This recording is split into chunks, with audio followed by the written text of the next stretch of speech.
ব্রিগেডে যে নেতা যাবে না সে পদ হারাবে, জনগর্জন সভায় না গেলে পদ থাকবে না, সবঙ্গে হুঁশিয়ারি মন্ত্রী মানস রঞ্জন ভূঁইয়ার। ব্রিগেডে যে নেতা যাবে না অর্থাৎ 10ই মার্চ যে জনগর্জন সভা রয়েছে সেই জনগর্জন সভায় না গেলে হারাতে হবে পদ, এমনই হুঁশিয়ারি মন্ত্রী মানস রঞ্জন ভূঁইয়ার। শুনবো তার কি হুঁশিয়ারি। নেতৃবৃন্দকে সাবধান করছি, যে নেতা বা নেত্রী ব্রিগেডে যাবেন না 11 তারিখ তারা পদ হারাবেন, কোন লোকের পদ থাকবে না। এই মঞ্চে যতগুলো নেতা আছে একটা নেতারও পদ থাকবে না যদি কর্মীদের সঙ্গে ব্রিগেড না যায়, একটা নেতারও পদ থাকবে না। সবাই আমাদের সঙ্গে রয়েছে আমাদের প্রতিনিধি অভিষেক চক্রবর্তী। অভিষেক, কোন পরিস্থিতিতে দাঁড়িয়ে রাজ্যের মন্ত্রী মানস রঞ্জন ভূঁইয়া এহেন মন্তব্য করছেন, কার্যত হুঁশিয়ারি কর্মী সমর্থকদের সামনেই?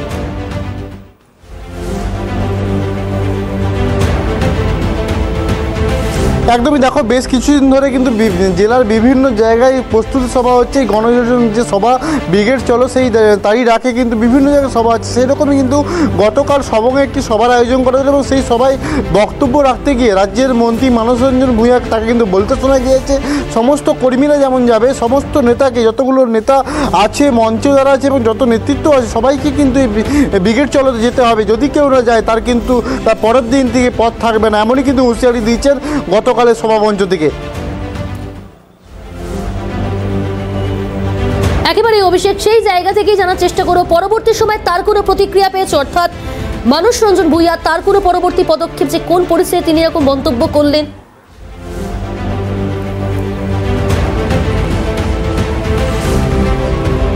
দেখো, তার সঙ্গে সেভাবে যোগাযোগ করা হওয়াটা কিন্তু একটা বিষয়, যেখানে কি মনে হচ্ছে অভিষেক, কোথাও কি আশঙ্কিত হচ্ছে রাজ্যের শাসক দলের শীর্ষ নেতৃত্ব কিংবা রাজ্যের মন্ত্রী মানস ভূঁইয়া যে আগামীকাল সেই জনগর্জন সভায় হয়তো সেই অর্থে কর্মী সমর্থকদের দেখা পাওয়া যাবে না, কোথাও আশঙ্কা করছেন?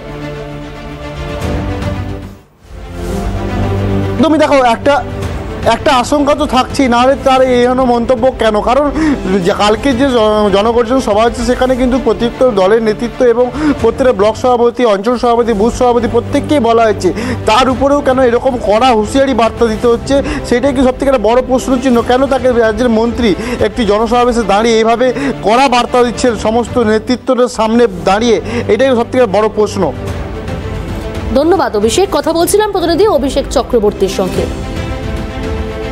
শ্রমিক ভট্টাচার্য রাজ্য বিজেপির মুখপাত্র কি বলছেন শোনাবো আপনাদের।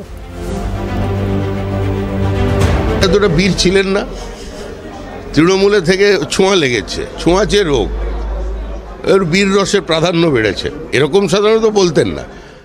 মানুষদা ডাক্তার মানুষ, আমরা ওনাকে ধুতি পরে দৌড়তে দেখেছি তৃণমূলের কারণে। উনি আবার দৌড় করাবেন সেসব বলছেন, এ তো ভয়াবহ ব্যাপার, চিন্তা করতে হবে।